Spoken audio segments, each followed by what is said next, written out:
Namasté mes belles âmes, bonjour mes amis. Eh bien, nous voici à nouveau ensemble pour mon enquête, mon investigation sur Yeshua et Marie-Madeleine, leur existence il y a plus de 2000 ans. Donc avec comme support, eh bien, écoutez, la période à partir de la crucifixion, voire plus, parce que il m'est venu à l'idée de poursuivre euh, ce que nous parlons, enfin, ce que la Bible nous dit de la suite, c'est que Yeshua s'est désincarné et puis a ressuscité d'entre les morts et ensuite est reparti une dernière fois vers le Père éternel. Moi, je voudrais voir exactement ce qui s'est passé. Est-ce que Yeshua est bien mort sur la croix et si finalement eh bien, il a rejoint les cieux et puis n'est redescendu qu'une fois et a laissé à ses apôtres, à ses disciples, une espèce d'héritage, voilà, un héritage à ses disciples, à ses apôtres, que plus tard nous allons appeler la Bible et la religion chrétienne. Voilà, alors là j'ai fait un résumé, voilà, un résumé bref. Ben moi je voudrais aller voir ce qui s'est passé vraiment. Voilà, c'est une hypothèse, c'est un hypothétique autre déroulé de son existence après la crucifixion. Je dis bien existence. Voilà. Je ne détiens pas la vérité, toute la vérité. Je ne dis pas, je le jure, devant la foi chrétienne et la foi de l'homme et la justice de l'homme. Je vais tout simplement aller voir si ce que moi, personnellement, toute seule, je pense, et je ne suis pas la seule, non, je dis toute seule, mais je ne suis pas la seule. Donc, j'ai à nouveau demandé à Béranger Saunière, notre abbé, et maintenant vous connaissez, hein, bien sûr, hein, je ne vais pas refaire toute l'histoire de Rennes-le-Château, puisque en fait, eh bien, si vous voulez savoir de quoi il s'agit, je vous propose d'aller sur la chaîne de mon frérot Cédric, l'âme sensible. Et j'ai donc appelé l'abbé Saunière et j'ai appelé Marie Desnarnaud, qui était sa servante et amie fidèle, à qui il a pareil, donné en héritage toutes ces découvertes qu'il a fait à Rennes-le-Château au début du siècle dernier, à savoir que Béranger Saunière est décédé en 1917, excusez-moi, le 22 janvier 1917, et Marie, elle, est beaucoup plus tard, puisque il me semble qu'elle a rencontré des personnages durant la Seconde Guerre mondiale, des nazis, qui ont essayé de vous faire dire tout ce que vous saviez. Voilà, pour être un petit peu plus correct au niveau du langage. Marie, je vous remercie profondément d'être à nouveau avec nous. Monsieur l'abbé, je vous remercie également d'être avec nous aujourd'hui. J'ai calibré, j'ai programmé mon pendule avant d'allumer la caméra et j'ai demandé à mon pendule de me faire un oui, donc un oui, de me faire un non, donc il va me refaire un non. Merci de me refaire un non. Merci. Là, il vous montre comment il travaille, il est gentil. Maintenant, dis-moi que tu ne comprends pas la question. Et maintenant, dis-moi que tu ne sais pas du tout, que tu ne connais pas la réponse, que c'est comme ça. Et puis voilà. Merci. Alors, mon pendule. Merci de rentrer en contact avec l'abbé Saunière et merci monsieur l'abbé de nous dire que vous êtes bien présent ou pas. Êtes-vous bien présent? Merci. Je vais maintenant demander à Mademoiselle Marie si vous êtes bien présente. Elle n'est pas présente aujourd'hui.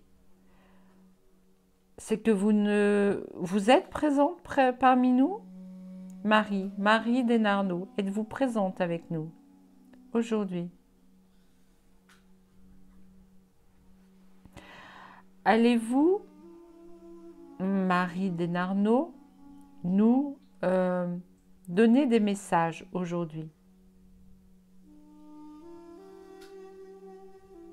Oui, parce qu'en fait, ce qui s'est passé, c'est que j'ai une première fois allumé la caméra, j'ai programmé mon pendule, je demandais s'ils étaient présents et tout à coup, j'ai eu besoin de dormir.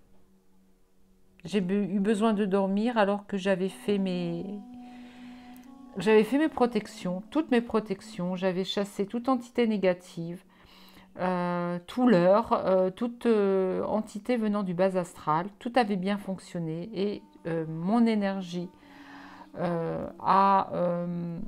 alors, je ne sais pas si c'est mon énergie qui est descendue en flèche, mes vibrations qui sont descendues en flèche, mais j'ai eu besoin de faire une sieste. Donc, j'ai dormi un petit peu. J'espère que Marie, vous ne m'en voulez pas. M'en voulez-vous d'avoir dormi? Un peu? Oui. D'accord. Ah oui, je ne me suis pas excusée auprès de vous. D'accord.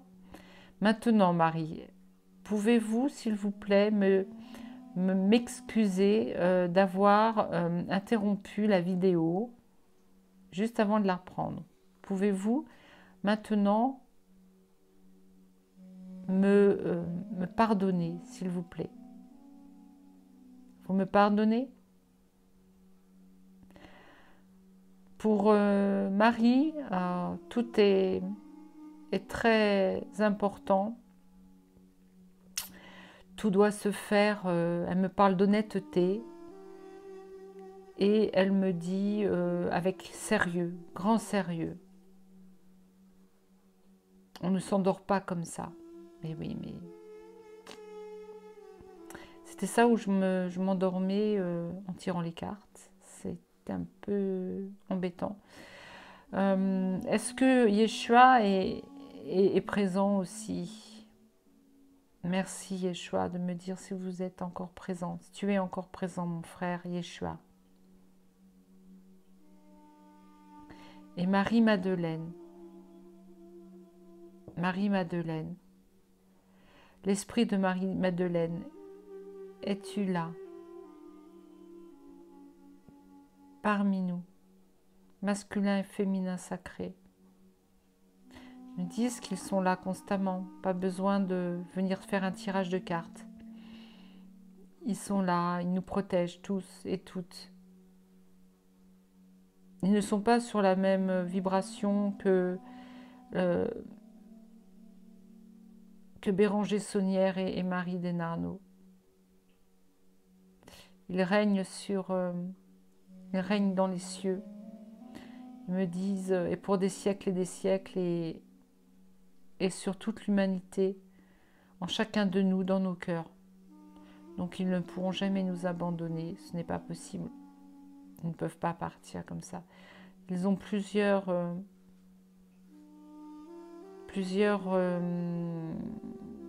énergies qui peuvent se décupler en chacun de nous. Voilà. Donc aujourd'hui, chacun va aider l'autre à divulguer, pour permettre de nous divulguer des pans de l'histoire de Marie-Madeleine et Yeshua après crucifixion.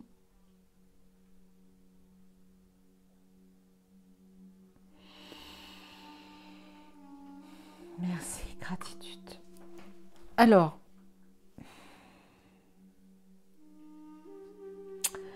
je vais commencer par poser une question.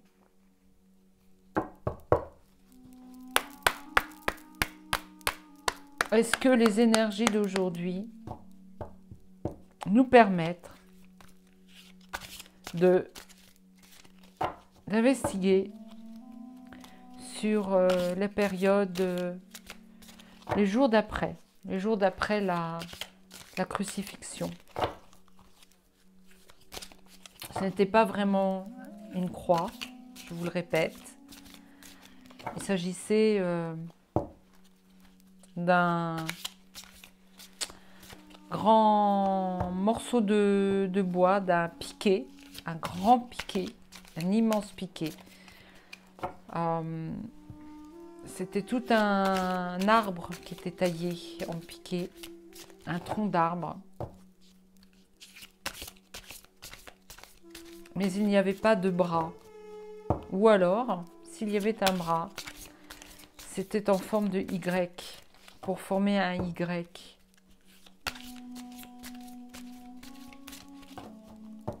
La croix, en elle-même, est un symbole de verticalité et horizontalité qui forme un tout qui est le divin. La verticalité représente le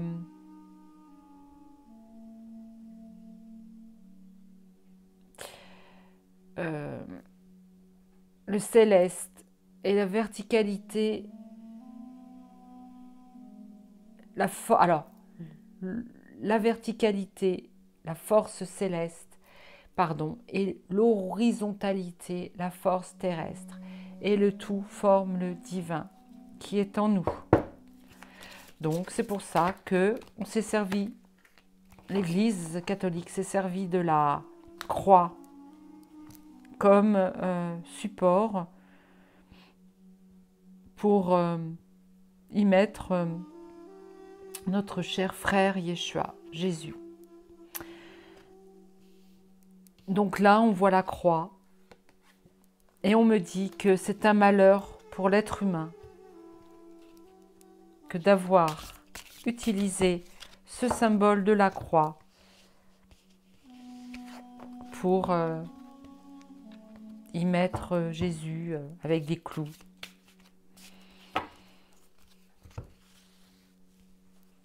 Qu'est-ce qu'on me dit d'autre par rapport à cela? On me parle d'un désert.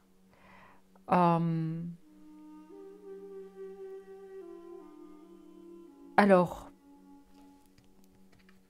je vais mettre le nombre de cartes Yeshua. Alors, Y, E, S. Ah, une carte s'est présentée.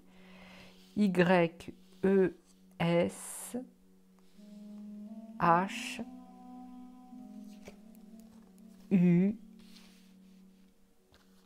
et A. Malheur. Alors, soit on me parle que, eh bien, on suppose que Yeshua s'est désincarné, est mort. On parle d'un désert. On nous dit que il a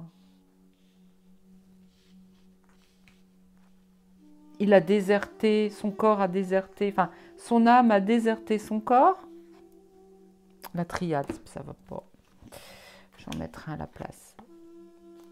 Pour l'éternité.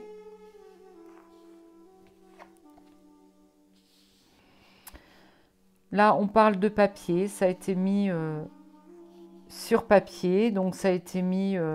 ça a été écrit. Ça a été écrit. Ça a été écrit par l'adversaire. Ça a été écrit par une entité adversaire.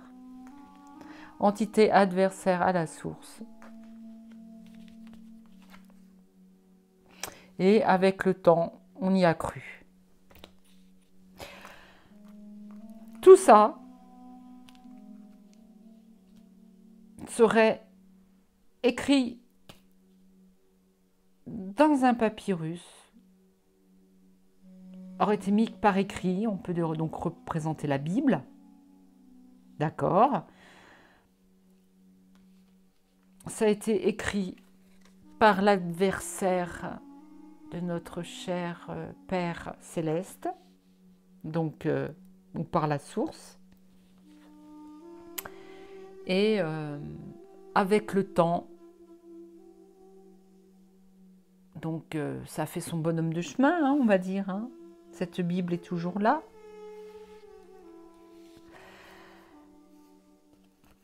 Il y a malheur et naissance, la naissance d'un malheur, avec une élévation.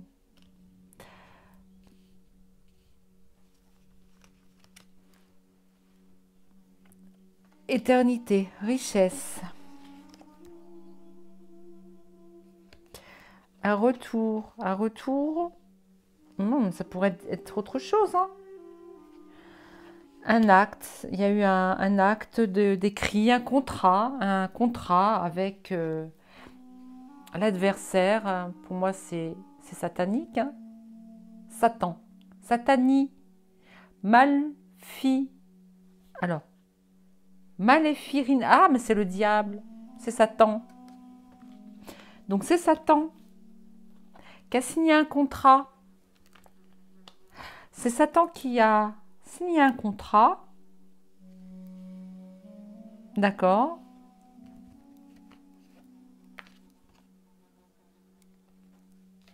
Et avec le temps, ça a pris toute son énergie. Ça a pris toute l'énergie.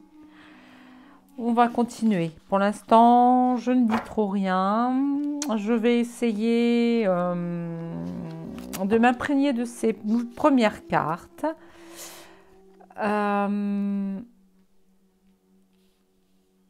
Les messages vont arriver. Les messages vont arriver.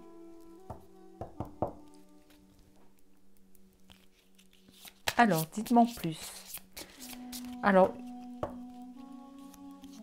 une élévation dans le désert. Ça me parle aussi de l'Égypte. Le désert égyptien avec la pyramide. La pyramide, et on voit le soleil. Comme si il s'est levé, oui, peut-être. Peut-être a-t-il été désincarné et s'est élevé dans le ciel, laissant son corps désert, enfin son âme, ayant quitté le corps. Une naissance, ça veut dire que après la mort, on renaît dans un autre état qui est eh bien, la vie après la vie, hein, d'accord. Dans l'éternité, il aura retrouvé eh bien, la richesse de... Peut-être est-il heureux. Le retour, on va peut-être... c'est là que l'on va peut-être mettre en place un début de religion avec un retour. Ça peut être aussi une découverte, hein, le retour. On retrouve des papyrus, une histoire, une vérité qui remonte à la surface et on s'aperçoit que c'est bien un contrat que Satan a signé avec l'être humain qui a écrit cette Bible. Par exemple, le pape ou le roi, pape Maximilien, je crois. Enfin, c'est l'Église romaine. Hein. Et puis, l'énergie du temps fait que, eh bien, ça a pris cette histoire a pris de l'ampleur. Là, on voit la récolte. On récolte. On voit un homme qui est tranquille avec son épouse qui a récolté. Peut-être la récolte. Quelqu'un de tranquille qui a. Ah, ça me rappelle le dernier tirage où en fait Yeshua n'a pas quitté son corps physique et est resté retourné avec son épouse Marie-Madeleine. Sont partis et se sont installés tranquillement. Voilà, donc pour certains, c'est la mort de quelqu'un. Nous sommes dans la douleur, nous avons perdu notre Yeshua il y a plus de 2000 ans. Mais peut-être qu'il y a eu la naissance du petit dernier ou de la petite dernière de la famille de Yeshua, donc un enfant, et que finalement ils ont vécu tranquillement après cette fameuse scène de crucifixion où notre Yeshua finalement n'a jamais quitté son corps, ne s'est jamais désincarné. On laisse passer le tracteur, voilà, excusez-moi. Et peut-être est-il parti aussi. Alors là, voilà, je vous donne plusieurs messages. Hein. Petit à petit, j'ai des messages qui me viennent. On me dit de ne pas oublier que Yeshua a pu aller aussi se recueillir à nouveau, se cacher dans le désert pour tranquillement revenir à lui, revenir à la vie, être soigné. Peut-être a-t-il à nouveau fait comment dire, un passage auprès du Seigneur. Alors le soleil, c'est la source aussi. Peut-être c'est-il après, parce qu'il a souffert quand même, hein, même s'il n'était pas, même s'il n'est pas hypothétiquement décédé sur la croix, il fallait qu'il se ressource, qu'il reprenne de la vigueur, et peut-être a-t-il été dans le désert. Il est allé effectivement sans doute dans le désert pour retrouver ses forces et peut-être en compagnie de son épouse Marie-Madeleine qui portait leur enfant. Il se peut que tous les deux soient retournés ensemble, se soient cachés dans le désert. Là, on parle du dieu cornu. Alors, il ne s'agit pas de Satan. Alors, le dieu cornu, pour moi, ça peut être Cernunnos, à savoir que, sans doute, vous savez que peut-être Yeshua, Marie-Madeleine, Yeshua, Marie, Anna et le papa de Marie, non, pas le papa de Marie, Saint Joachim, lui qui était bien alors, moi je pense que ça devait être un juif de grande famille qui est allé chercher Anna, qui aurait été une prêtresse ovate celtique. Si je reprends mon investigation du week-end dernier, eh bien peut-être aussi est-il retourné dans la famille d'Anna, de Anna. Hein, et sachez que, pourquoi pas, Anna était sans doute une prêtresse celtique, puisque une autre certaine Anna était une déesse celte, druidique. Donc, le dieu cornu, pour moi, Cernunnos, est-ce qu'il est allé retrouver ses ancêtres pour l'éternité, c'est-à-dire pour un temps indéterminé, des ancêtres qui avaient toute la richesse, puisqu'il s'agissait d'une famille riche? Peut-être est-il, lui, retourné chez les Celtes. Alors, le dieu cornu, 4.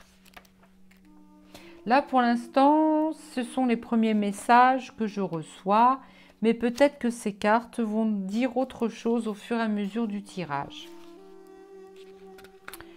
Je ne vais pas tout vous lire parce que je ne veux pas passer des heures et des heures dans cette vidéo.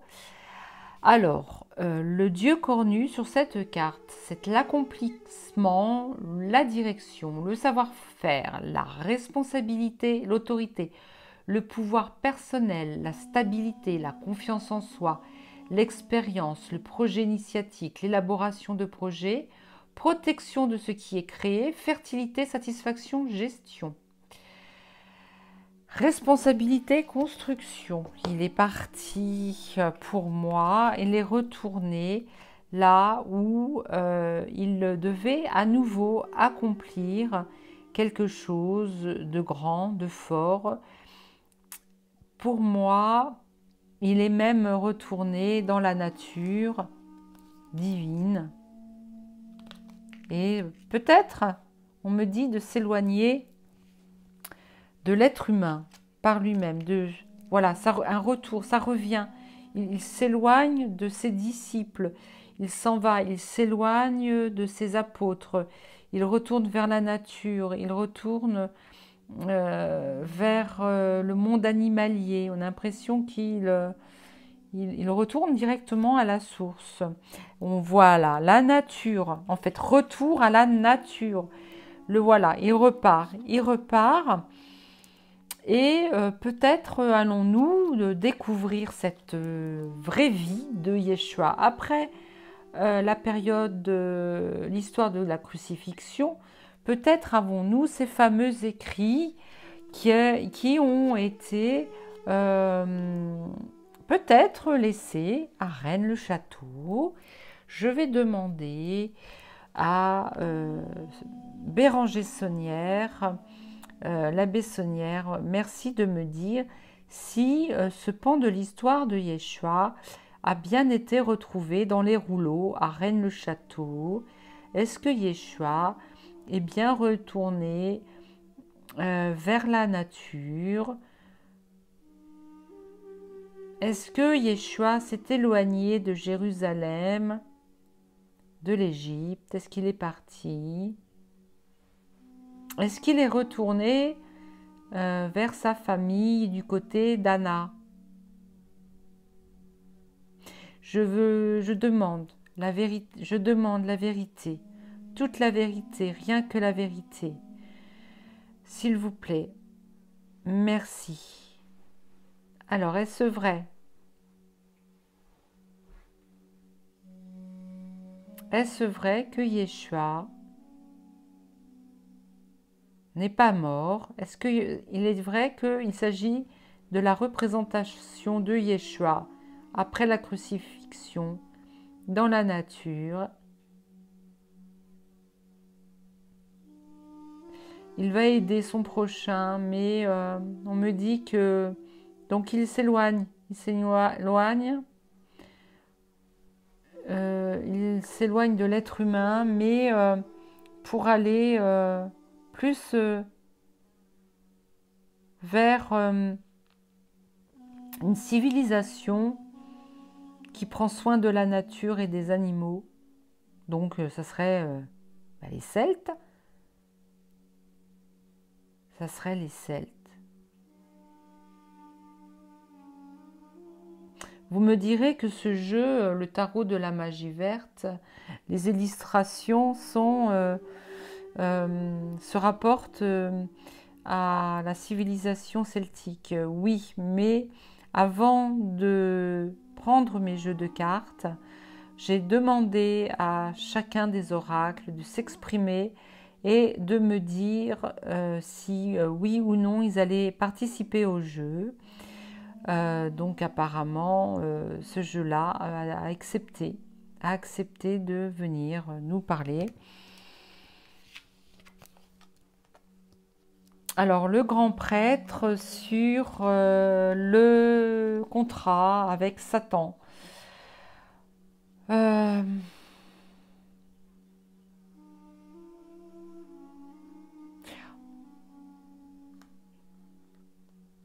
Là, on voit qu'il y a, donc on parle de l'adversaire, du contrat et du grand prêtre. Toujours un grand prêtre, il me fait penser à un druide, mais est-ce qu'il y a eu contrat signé peut-être entre le bien et le mal voilà, parce que le mal a besoin du bien, l'ombre a besoin de la lumière et la lumière a besoin de l'ombre.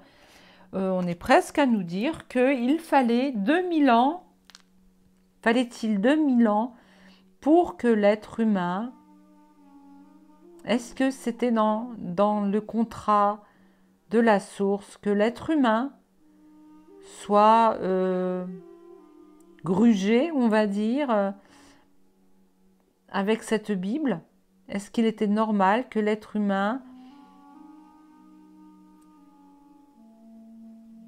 oui,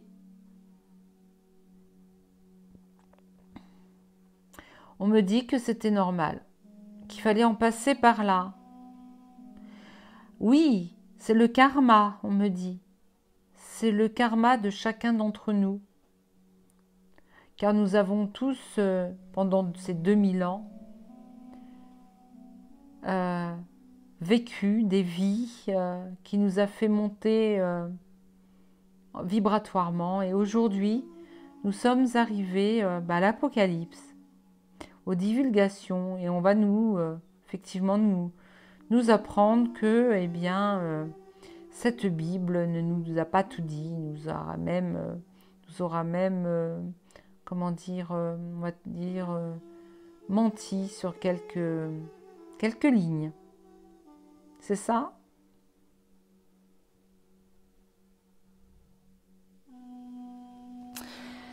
D'accord. Et puis pour terminer,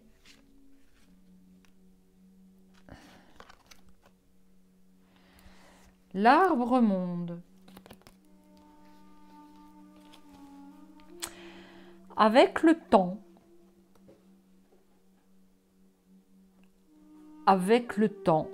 nous allons retrouver toute l'énergie de la parité du masculin et du féminin.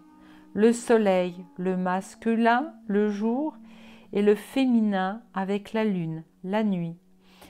Nous avons ce serpent qui est en train, petit à petit, de quitter l'arbre. Et cet oiseau qui se dirige vers le féminin sacré, nous sommes en train de retrouver et recouvrer toute la mémoire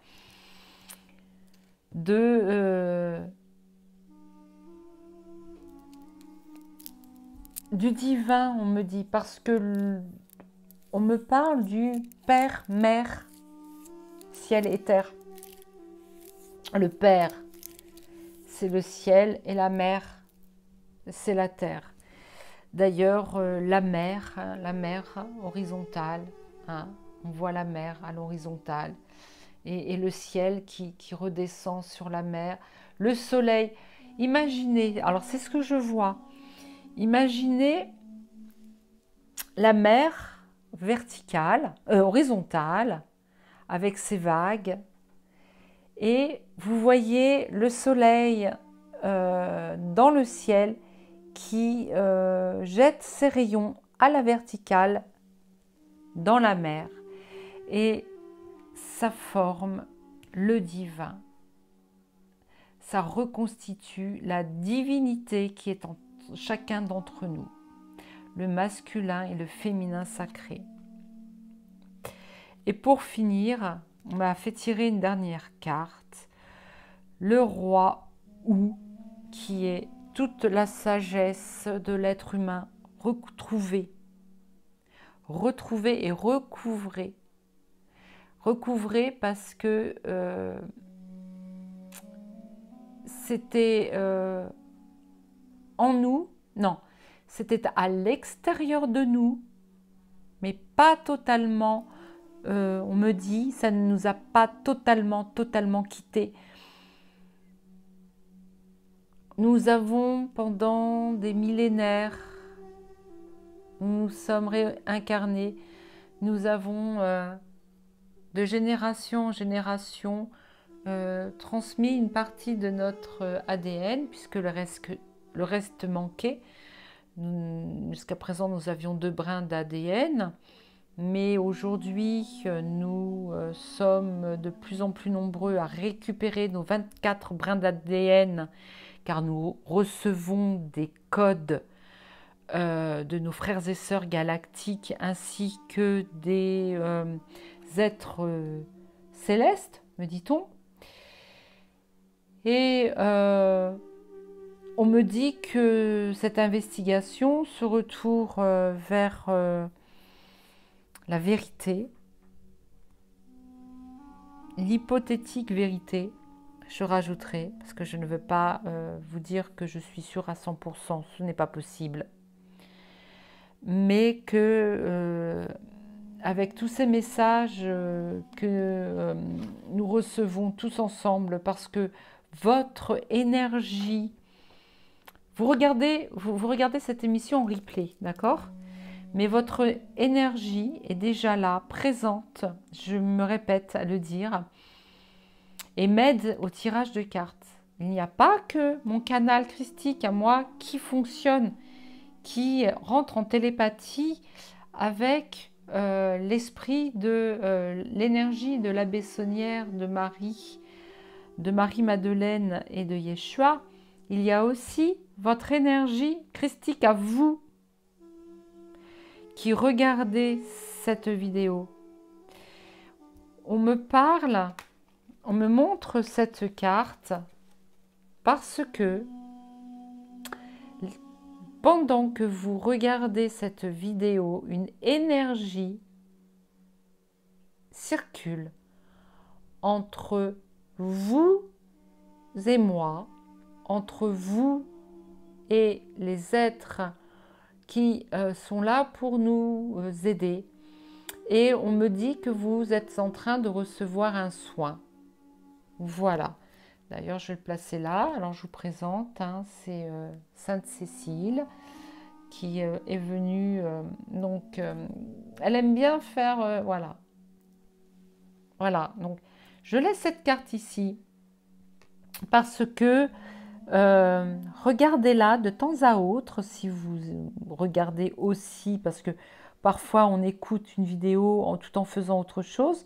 Mais si vous vous êtes assis tranquillement dans votre canapé et que vous regardez en même temps que vous écoutez, de temps à autre, jetez un œil. Alors je vais regarder si vous voyez bien. Vous ne voyez pas bien. Alors, ma Sainte Cécile, je vais te placer ici. Alors je ne sais pas si vous voyez du coup. Non. Alors.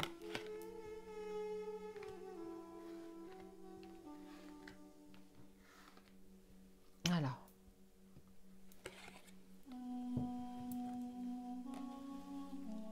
Voilà. Alors j'espère que... Alors moi je vois sur petit écran, mais vous, si vous regardez sur grand écran, vous verrez mieux. De temps à autre, fixez cette image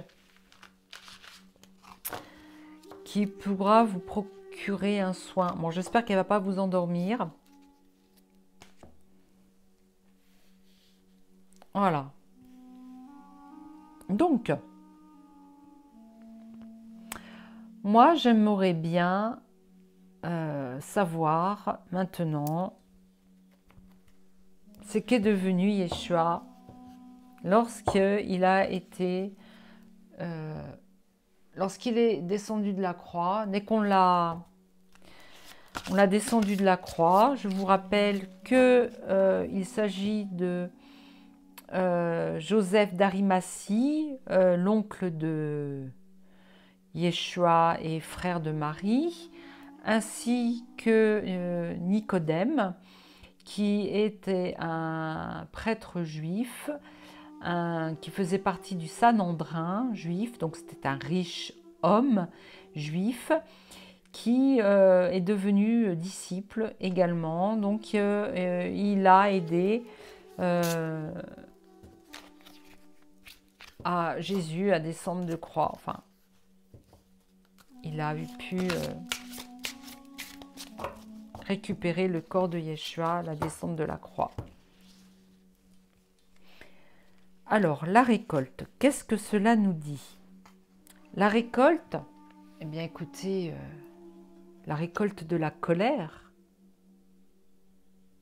On peut être en colère de savoir que Yeshua,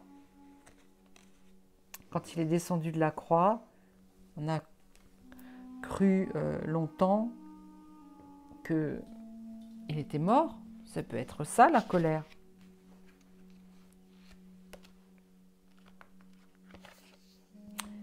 La foi. Alors, on me dit que... Oui, alors... Je suis désolée. On me parle en même temps.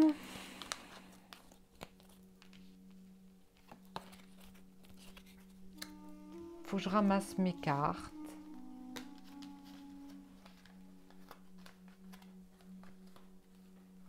Alors, faut que je fasse attention à mes petites mains. Voilà. Alors là, on parle de colère, on parle de foi. On nous parle de l'enseignante Marie-Madeleine. Donc il s'agit bien de la colère et la foi Marie-Madeleine. La célébrité de Marie-Madeleine et la dévotion de Marie-Madeleine. Marie-Madeleine est au milieu. Donc on va parler de la foi de Marie-Madeleine, de sa colère. Peut-être la colère de ne pas avoir été célébrée comme elle aurait dû l'être. Parce que on aurait pu avoir de la dévotion pour elle aussi. La colère. Les apôtres. Alors, là, on voit Marie-Madeleine. Non, c'est pas Marie-Madeleine, ça. Non, elle a une barbe. Sans la barbe, on aurait pu penser. Non. Donc là, ce sont les apôtres. Alors là, il n'y en a que 5. Là, on distingue, pour moi, il s'agit de Pierre. Mais là, on voit que des hommes. Hein. Non, là, c'est une femme qu'on voit avec son livre. Non, elle est là, Marie-Madeleine. Bon, elle a un visage d'homme, mais c'est pas grave. Là, c'est Marie-Madeleine. Lui, je pense que ça doit être, qui baisse la tête, là, ça doit être Judas. Parce que là, voilà, il baisse la tête, il a honte, il a fait... il a, fait... enfin, il était un traître hein, pour Yeshua, et encore. Je pense que c'est Yeshua qui l'a désigné comme étant celui qui allait en tout cas, il y a eu aussi la colère des apôtres. La foi et la mémoire de l'âme. L'akasha.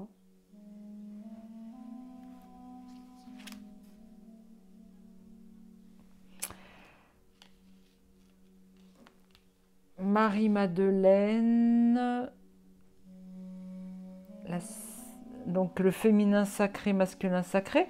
On les retrouve tous les deux, le couple ensemble avec Marie-Madeleine. Le soleil, le rayonnement. Marie-Madeleine qui rayonne, qui revient en force, qui se montre au grand jour. Et la dévotion pour Yeshua, pour Jésus. Eh bien oui, l'humiliation de Marie-Madeleine. Marie-Madeleine, dans la Bible, on l'a désignée comme une prostituée et puis, bon, elle est devenue sainte. mais on ne lui a pas donné le rôle qu'elle avait. Longtemps, on l'a pris pour une prostituée parce que dans l'église romaine, la femme n'avait pas sa place parmi les apôtres. C'est ça en fait. Voilà, on fait toute la lumière sur elle. Hein, on fait toute la lumière sur elle. Elle célèbre, elle a de la dévotion pour Jésus, pour Yeshua. Elle fait couler toute la lumière. De toute façon, elle va être là pour continuer de prêcher la bonne parole. Et puis, il y a des jaloux. Il y a des jaloux. Des gens sont jaloux d'elle, qui a de la dévotion. Mais c'est pour ça que la Bible la met de côté, ne la considère pas comme l'apôtre des apôtres. La mémoire, alors il y a 3 cartes, là il n'y en a que 2, donc je vais mettre une carte ici. La mémoire de l'âme. La mémoire de l'âme, c'est-à-dire que la kasha, c'est-à-dire que tout au long de nos différentes vies, nous savons au fond de nous que la vraie histoire n'est pas celle que l'on nous a divulguée, qu'on nous a écrit, qui a été... La vérité n'a pas été écrite dans la Bible que l'on connaît. Et c'est fini ça. Maintenant, nous allons apprendre la vérité. La vérité sur le Père divin, sur ce qui est réellement la source qui est en nous. Nous sommes le divin. Voilà. Donc ça, ah oui, puis une dernière carte. Une dernière carte, oui. On nous rappelle à nouveau la croix, la colère, l'indépendance, la croix.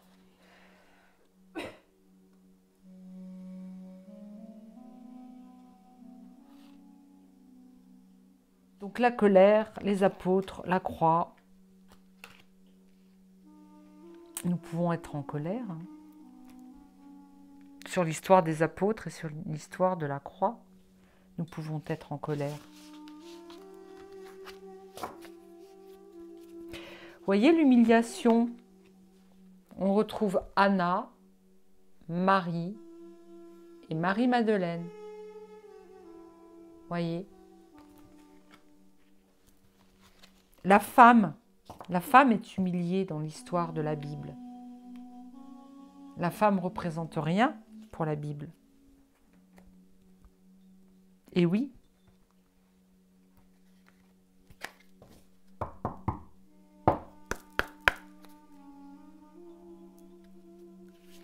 S'il vous plaît, pouvez m'en dire plus sur la croix et sur la colère?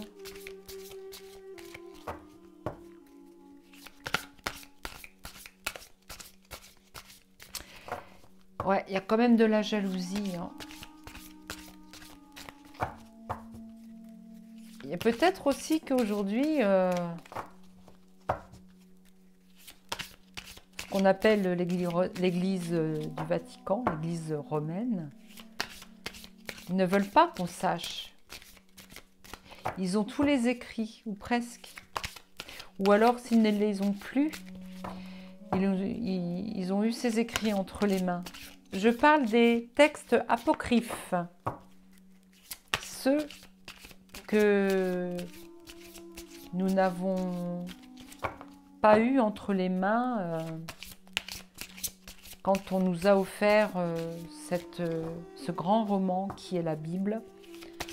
On a bien omis de nous mettre, par exemple, des textes de Marie-Madeleine et d'autres saints. L'ours. Alors moi, je vois en l'ours la force. La force. Je voudrais en mettre une deuxième. L'arbre, la descendance. D'accord.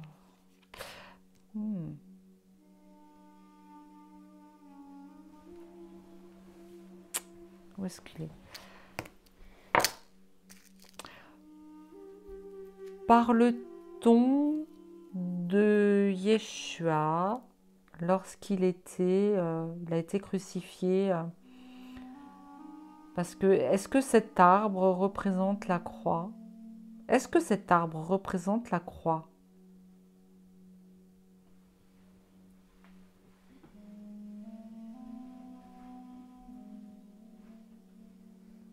Est-ce que cet arbre représente la descendance de Yeshua et Marie-Madeleine?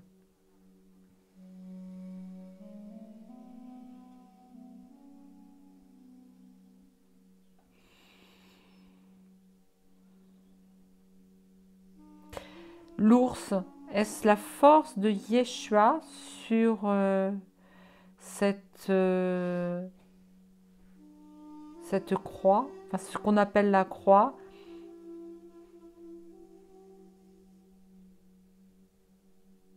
La colère vient-elle des apôtres? Est-ce que la colère vient des apôtres? Non. Est-ce que la carte des apôtres veut dire que nous allons être en colère lorsque nous allons apprendre que Marie-Madeleine était l'apôtre des apôtres et qu'elle est le premier apôtre et qu'elle a continué de vivre avec son époux Yeshua après la croix, parce que de par sa force, son Esprit Saint, le Christ qui était en lui, tout ce qu'il a reçu de ses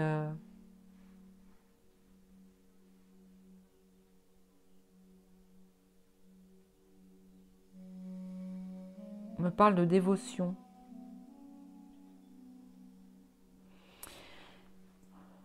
On me dit qu'il a reçu des initiations de plusieurs religions, enfin plusieurs initiations, plusieurs origines. Celtique,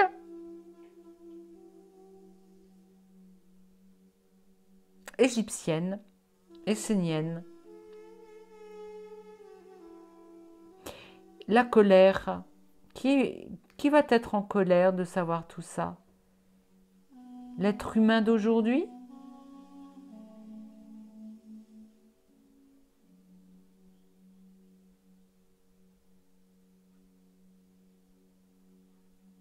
Non?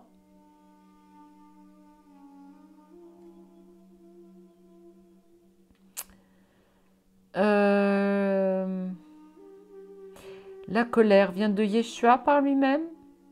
C'est Yeshua, il est en colère de la Bible contre la...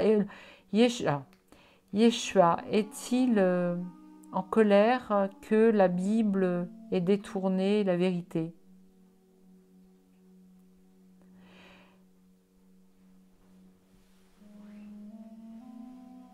Alors excusez-moi, mais des petites mouches qui sont rentrées là dans la maison, qui se promènent.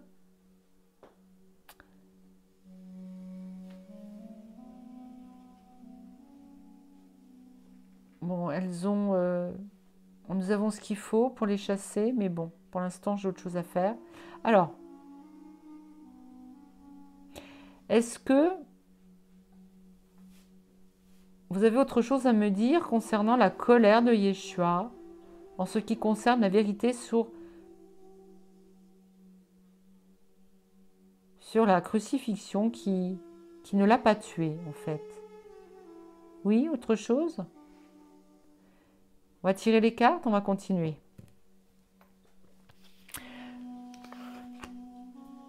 Il me dit qu'il a tout de même, pendant qu'il était comme ça sur son piquet, il a quand même rencontré le Père divin. Il a quand même fait une NDE, une EMI. Enfin voilà, il est quand même parti. Hein. Il est parti. Mais avec la foi, il est revenu. Il est revenu. Il a vu la lumière. Il est mort hein, sur la croix. Il a vu la lumière. Donc oui, oui, oui. Il a ressuscité, mais sur la croix. Pas après être descendu de la croix. Il a rencontré son Père. Il est pas mort complètement puisque la corde d'argent ne s'est pas rompue entre son âme et son corps. Il est resté, mais il a eu la foi. Il a eu la foi. Il est revenu à lui. Il est revenu à lui. Voilà ce qu'on me dit. Il est revenu à lui.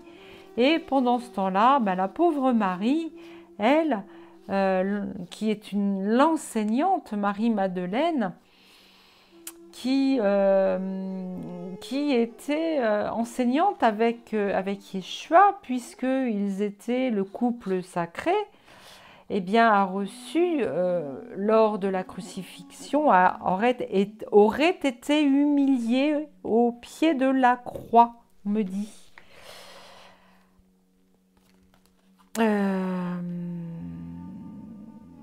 Donc là, le cavalier, alors le cavalier, c'est pour qui ça? Pour lui? Non, oui, le cavalier, c'est pour lui. Alors, le cavalier, dans ces cas-là, qu'est-ce que cela veut dire? Ça veut dire qu'il est revenu à lui? Ça veut dire quoi? Ou alors il est revenu avec un message?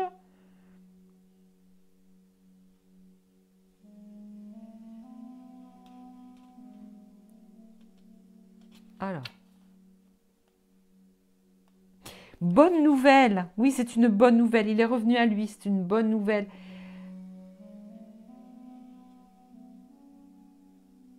En fait, on me dit que ça s'est fait très rapidement. Hein. Il est revenu à lui très rapidement. Oui, c'est cette carte, le cavalier.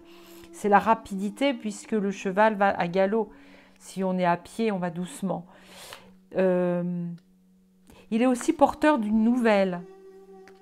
Donc, ou alors nous allons avoir des nouvelles. En ce qui concerne Marie, il y a toujours ce serpent. Et alors le serpent peut aussi représenter la connaissance. Et il va y avoir oui, il y a des ragots sur elle aussi. Il y a des ragots sur Marie. On retrouve à nouveau le serpent. Le serpent, ça peut être aussi, ça peut représenter une énergie, hein, parce que vous savez que les zones telluriques dans les sous-sols sont représentées par des serpents. Le courant, ça peut être un courant énergétique aussi. La symbolique, c'est une carte qui est souvent crainte. Beaucoup la voient comme négative. En fait, il s'agit d'une carte neutre qui prend la couleur des cartes qui l'entourent. Elle représente la sensualité, la séduction. Ah oui, en fait, cette carte, c'est à nouveau celle-ci. On a longtemps pensé que Marie n'était qu'une jeune femme qui usait de ses charmes. Et elle a été humiliée lors de la crucifixion. Hein. Les poissons peuvent représenter aussi, comment dire, alors les poissons, ça peut être les premiers chrétiens. Hein. C'est voilà, du temps du poisson. Les poissons, c'est aussi... ça peut représenter quoi, le poisson?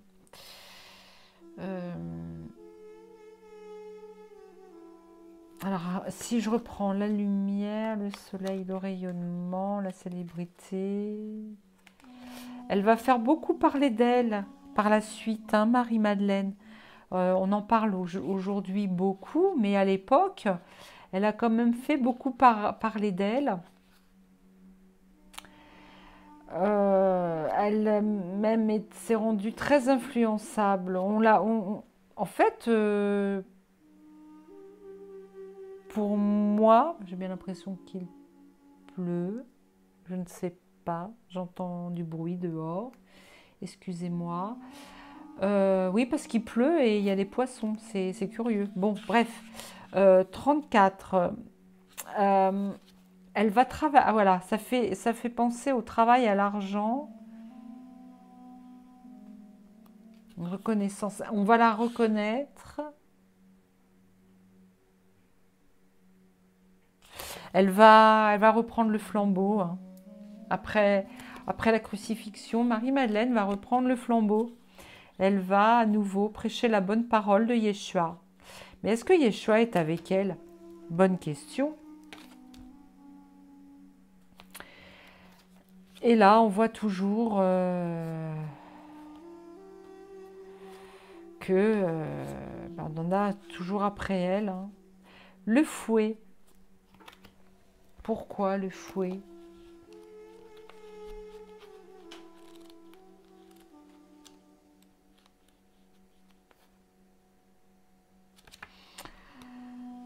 Elle va devoir, Marie-Madeleine, elle va devoir, à l'époque où Yeshua, en fait, me dit qu'il est parti se cacher.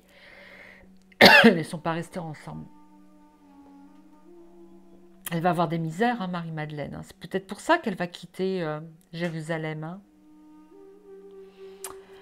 Elle va être jalousée. Elle va être jalousée par l'Église.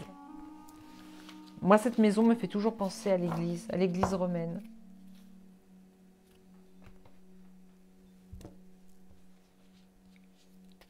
Mais est-ce que Yeshua, merci de me dire, s'il vous plaît, Yeshua, est-ce que Yeshua était toujours avec Marie-Madeleine après la période, l'épisode de la crucifixion? Je vais prendre cette carte-là, les retourner.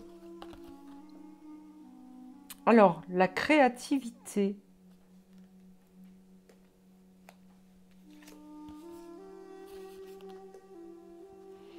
La créativité face à la peur.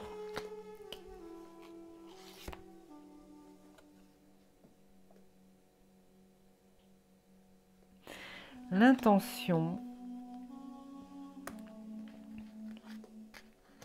L'intention de nous faire peur. Si l'on crée... Ah, on veut nous... Alors, on a toujours voulu nous faire peur dès lors que l'on lorsque l'on ne faisait pas référence à la Bible. C'est ça, en fait. C'est pour ça qu'on a laissé tomber les autres textes apocryphes. Harmonie vibratoire. Aujourd'hui, c'est le retour à l'harmonie vibratoire, c'est-à-dire que il faut rester dans le cœur pour ne peut-être plus avoir peur et faire jouer de son intuition. On me parle personnellement là.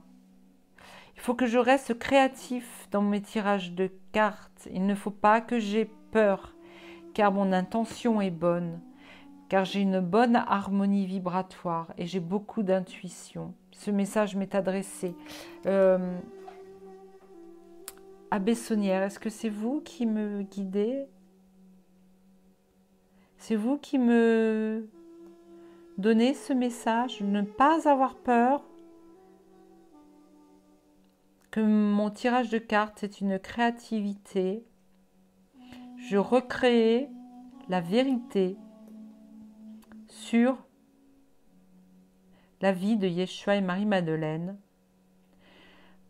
La vibration de mon cœur et mon intention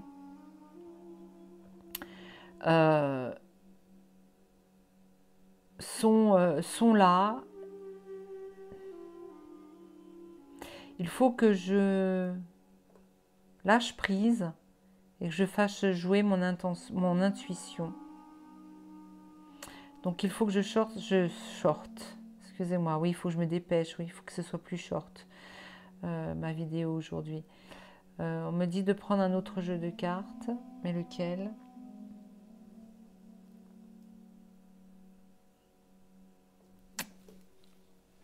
Waouh, d'accord.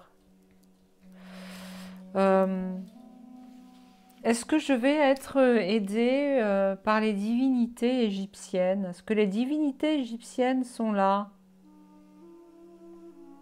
Non? Non? Ben, c'est pas ça alors? C'est pas mon jeu d'Isis? Non? C'est quel jeu? Quel jeu? Il y a un jeu que j'ai pas sorti.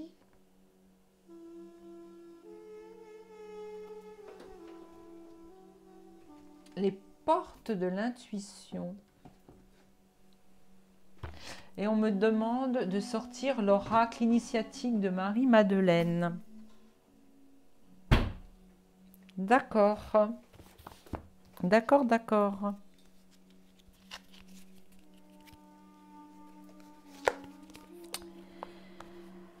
Alors, et celui-là, ce jeu-là, c'est fini? Ouais.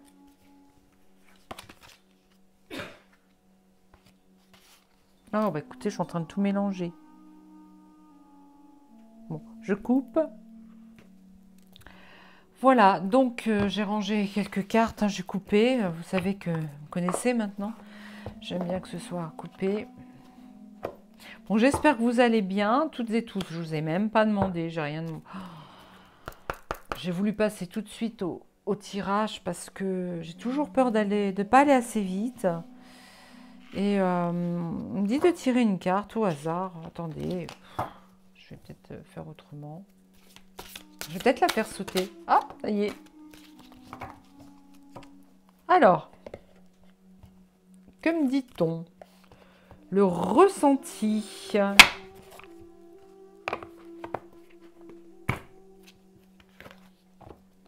Ce que vous ressentez profondément et imaginez clairement a tendance à prendre racine en vous.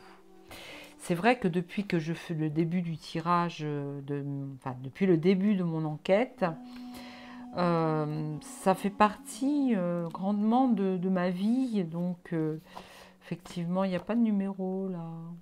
Comment on fait pour le ressenti?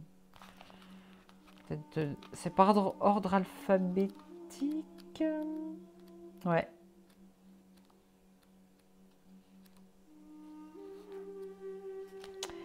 Ce que vous ressentez profondément, donc je l'ai lu, dès que vous souhaitez bonifier un paramètre de votre vie, il est nécessaire que vous ressentiez corporellement ce que vous voulez. Vous mobilisez ainsi tous vos sens qui mémorisent et ancrent le fait ou la situation désirée. Cela agit à la manière d'un programme. Toute votre énergie, vos ressources convergent irrésistiblement vers la manifestation concrète. Le ressenti vivifie votre projet, l'imagination vous permet de l'envisager comme étant une possibilité à venir. Aussi, habituez-vous à être à l'écoute de vos sensations lorsque vous êtes coupé de votre ressenti corporel. Vous êtes privé d'une source de création et le fait d'imaginer ce que vous voulez reste sur le plan mental et devient une illusion. Vous rêvez votre vie au lieu de la vivre et cela peut durer jusqu'à ce que vous changiez les choses. Donc, peut-être s'agit-il ici d'un message de qui d'ailleurs? Comme quoi il faut que mes tirages de cartes soient plus interactifs, plus réactifs. On me dit qu'il faut que je croie en mon intuition, que je fasse confiance. Voilà. C'est ce qu'on me dit. C'est toujours c'est toujours la Bessonnière ou c'est la Bessonnière qui m'envoie ce message?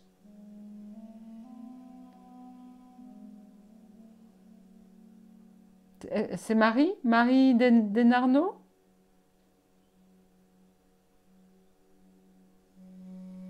Alors là, je sens une chaleur.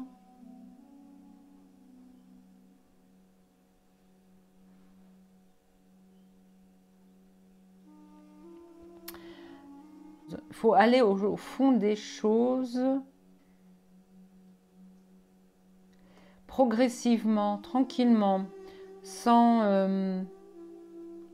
sans essayer de tout savoir en, en un seul épisode. Il faut y aller tranquillement. Euh, Cet épisode-là est surtout l'épisode crucial où Yeshua n'est pas véritablement mort. Très peu de personnes savent qu'il est mort. D'ailleurs, la colère, elle me dit la colère vient bel et bien des apôtres parce que sur le moment, on leur a fait croire que Yeshua était bel et bien décédé. Ils ont été en colère, hein. Ils ont été en colère parce que on leur a dit jusqu'à ce qu'il réapparaisse bel et bien vivant et non juste son corps éthérique. Ils l'ont cru bel et bien mort. La seule personne qui était au courant, c'était Marie-Madeleine et Nicodème et également son oncle, donc, enfin l'oncle de Yeshua, Joseph d'Arimathie. D'ailleurs, pour en revenir à Nicodème, c'est pareil, il n'en a parlé à personne et il n'en a jamais parlé, il a tout gardé pour lui. Nicodème qui est décédé, il est décédé comment? Il est décédé, ouais, il est mort avec le secret. Il n'en a même pas parlé aux apôtres. Il n'en a parlé à personne, ni aux autres disciples. Il a eu peur pour Yeshua. C'est vrai? C'est vrai, Nicodème? Nicodème? Non.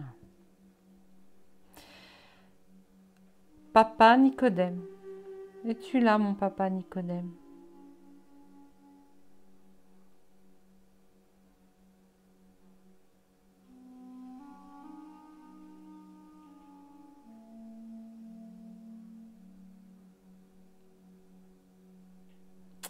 Alors, papa Nicodème, étais-tu au courant que Yeshua était revenu à la vie sur la croix et il n'est jamais vraiment mort?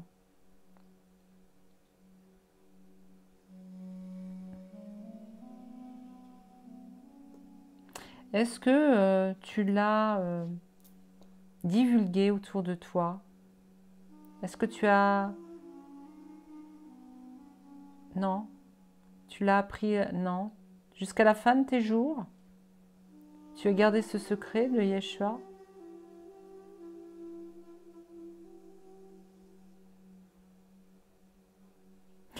Toi aussi, hein, Nicodème, hein, on ne t'a pas... Comment dire... on a dit du mal de toi. Toi aussi, Nicodème, on a dit du mal de toi.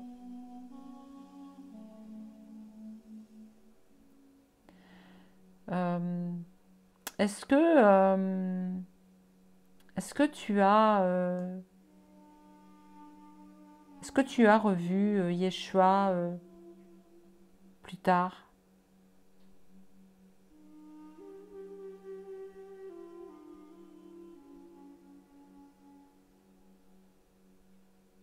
D'accord. Merci d'être présent avec nous, papa Nicodème.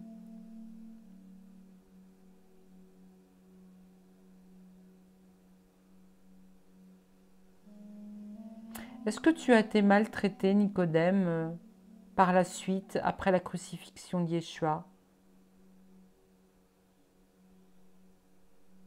As-tu été persécuté?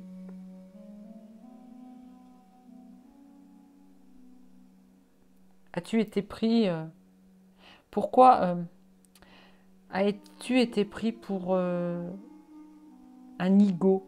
Parce que nigo vient de Nicodème.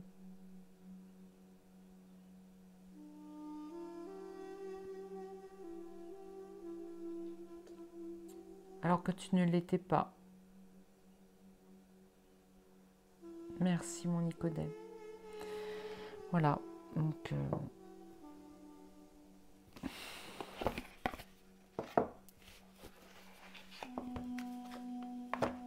Nicodème fait partie de mes vies antérieures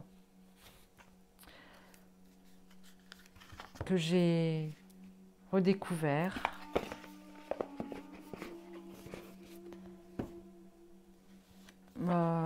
J'ai pas envie de parler au conditionnel parce que j'ai réellement eu des contacts avec lui. Je l'ai dessiné d'ailleurs. Je vous partagerai son portrait dans ma communauté d'ailleurs.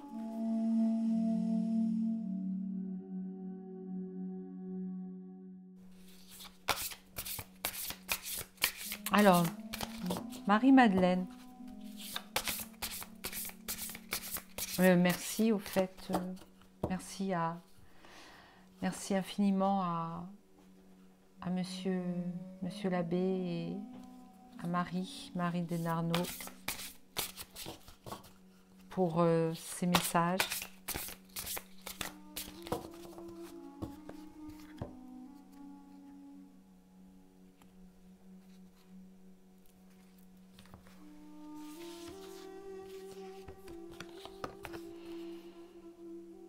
Oh, je l'ai déjà tiré celui-là. L'eau, je m'abreuve à ma propre source.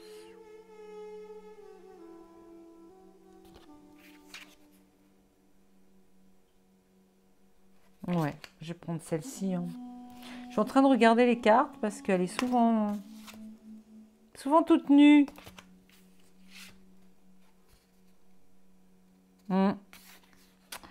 Alors, ce que je vais faire, je ne vais pas vous la montrer parce que sachez que YouTube n'aime pas du tout le nu artistique. Donc, je vais, écoutez, je vais la couvrir. Oh là, je suis désolée. Je suis obligée de la couvrir, voyez. Elle prend sa douche. Ouais, tiens, regarde. J'ai coupé parce que j'ai fait une bêtise. Donc, je vous remontre la belle Marie-Madeleine qui prend sa douche. 26. Alors, je ne sais pas comment j'aurais coupé, mais bon, c'est pas grave. Mais je crois que je vous l'avais déjà sorti, cette carte. Tant pis. Je recommence. Ça parle de l'eau.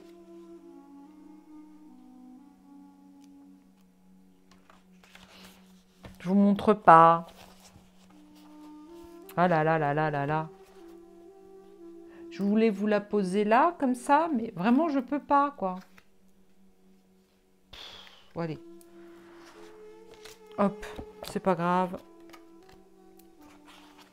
Marie-Madeleine, en tant que porteuse de coupe, est intimement reliée au mystère de l'eau. On peut ressentir sa présence près des rivières, des sources, qu'elle affectionne tout particulièrement. On retrouve son ADN spirituel et symbolique chez les femmes serpents, telles que la vouivre, la fée Mélusine, qui ont une relation alchimique très forte avec cet élément. Marie-Madeleine est la femme source. Elle sacralise le corps féminin comme un vase sacré. Non. Bon, je vous l'avais déjà lu.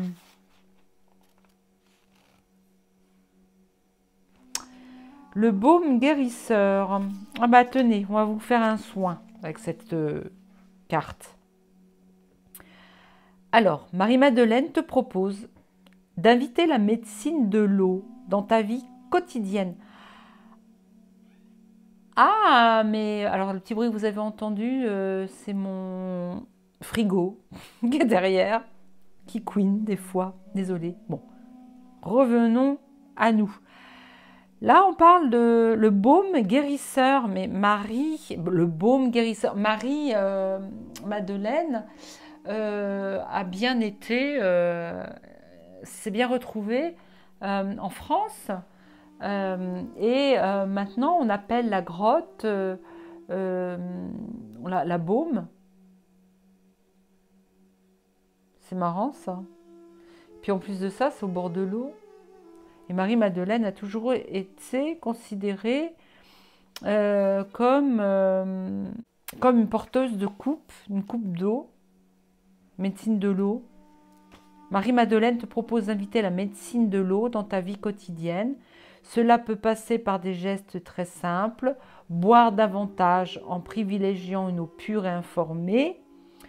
Tu peux utiliser une bouteille gravée du symbole. Oh, excusez-moi.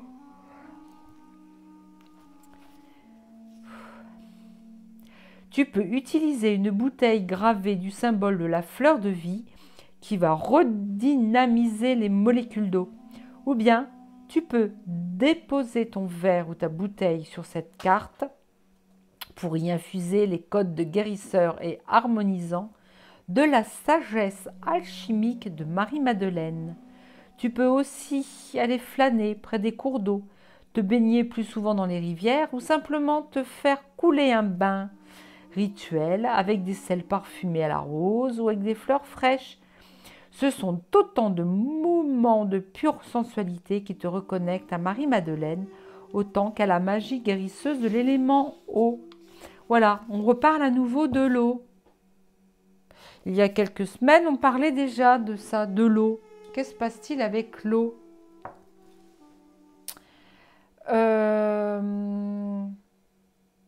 C'est peut-être le message qui veut bien dire que Marie-Madeleine va quitter son pays désertique, qui est l'Égypte, Jérusalem et voilà, tout ce côté-là de la planète, pour aller donc rejoindre la Méditerranée et venir habiter là où il y a de l'eau, vers la mer. Peut-être, c'est peut-être ça. En tous les cas, je vais en avoir terminé pour cette vidéo.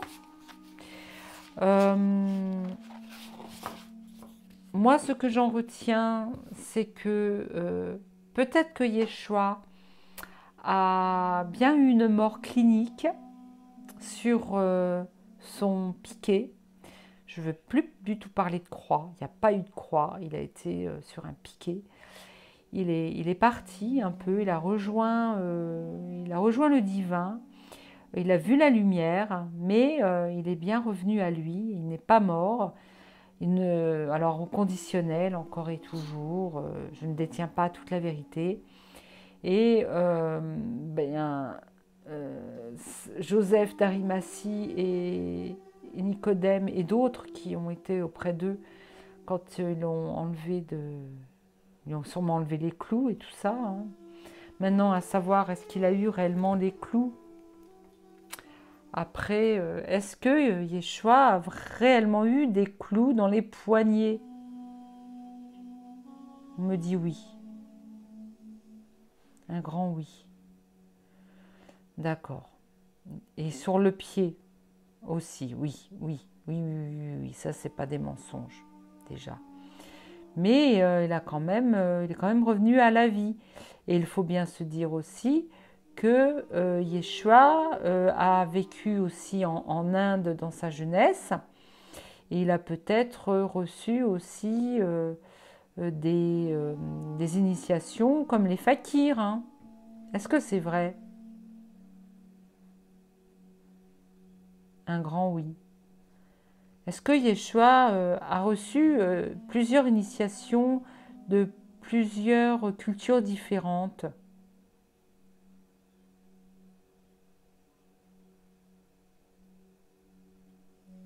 C'est ce qui a fait toute sa force.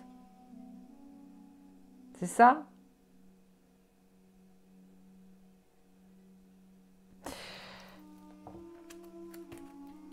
Les énergies christiques. Je voudrais savoir, avec ces cartes, l'énergie christique, je veux savoir quelles sont les cultures Ça va pas ensemble. Je veux savoir quelle culture, quelle initiation, quelle initiation de quelle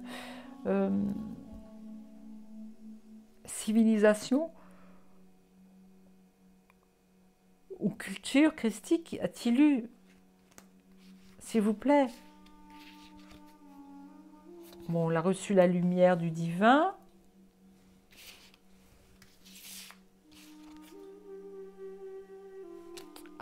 Voilà, donc il a vu les apôtres. Donc il a enseigné aux apôtres. Donc il a eu la culture de sa grand-mère Anna, qui fut celte.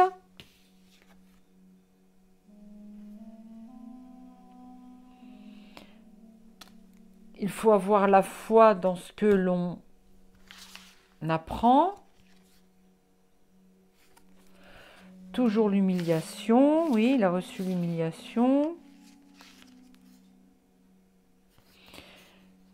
Le Père divin.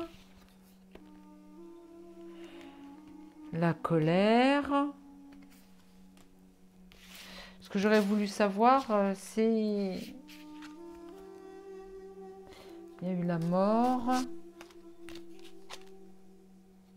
Il y a eu le chemin. La colère, le chemin. Il y a eu la jalousie. Ouais, bon. Il n'y a pas eu... Oh. Vous savez quoi? Vous allez vous poser la question, mais qu'est-ce que tu voulais savoir, Cécile? Eh bien, j'aurais voulu sortir Bouddha,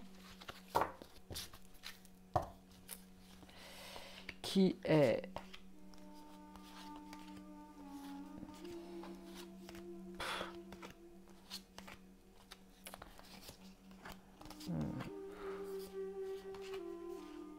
Bon, il a sorti Anna, donc il a bien eu une initiation par la sage Anna lorsqu'il est allé... il est retourné dans la famille d'Anna hein, après. Donc Anna, qui faisait partie d'une famille celtique. C'est bizarre quand même.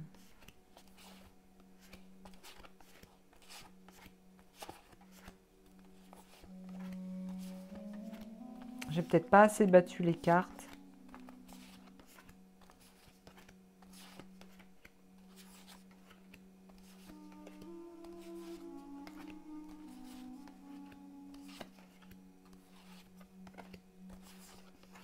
Ah mais non, mais il n'y a même pas Bouddha.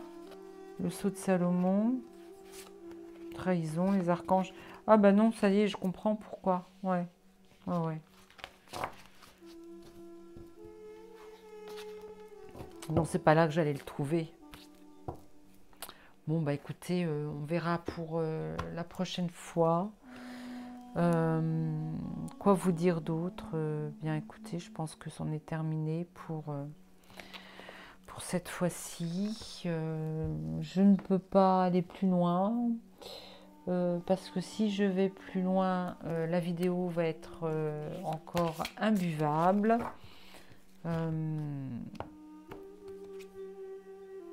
Je vous rends la liberté. Je vous rends votre liberté, mes chers amis. En interrompant cette vidéo, je vous rends la liberté.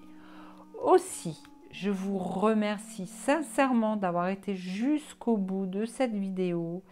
Je vous remercie aussi sincèrement par avance de me mettre un pouce en l'air pour que ma vidéo, pour que ma chaîne puisse être référencée.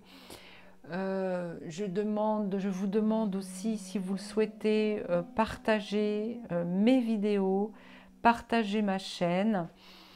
Je tenais aussi à vous faire part que très prochainement, peut-être la semaine prochaine, allez, je me lance, je vous le dis, en espérant que cette fois-ci, cela puisse se faire. Je vais faire une petite enquête avec mon amie Sandrine, puisque la semaine prochaine je suis en vacances. Et donc, on a vu avec Sandrine qu'on va faire une enquête. Je ne vous en dis pas plus, mais ça sera sous forme d'hypnose. Vraiment, je ne vous en dis pas plus. Nous allons donc, nous n'allons pas, bien sûr, comme c'est de l'hypnose, le faire en direct.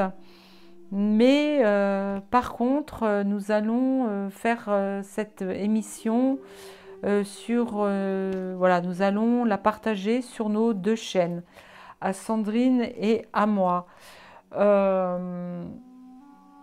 Sandrine vaut la peine d'être connue parce qu'elle a été découverte sur... je suis sûre qu'il y a beaucoup de personnes qui regardent, qui regardent ma chaîne. Vous connaissez bien toutes et tous Nurea TV. Et je pense que vous connaissez aussi Sandrine Buzyn. Buzyn, B-I-Z-I-N et non Buzyn. Oui, c'est ça. Et non avec un Y. Je ne vais pas dire l'inverse. Mais vous la connaissez, vous êtes sur Nurea TV. Elle est très proche des Galactiques, comme moi je le suis devenue. Et toutes les deux, on a envie d'investiguer sur certaines choses, voilà, les concernant. Et puis ça nous ferait très plaisir que vous veniez regarder cette émission une fois qu'elle sera faite. Alors, je ne dis pas le contenu, puisque pour l'instant, nous ne savons pas jusqu'où ça va aller au niveau de l'investigation.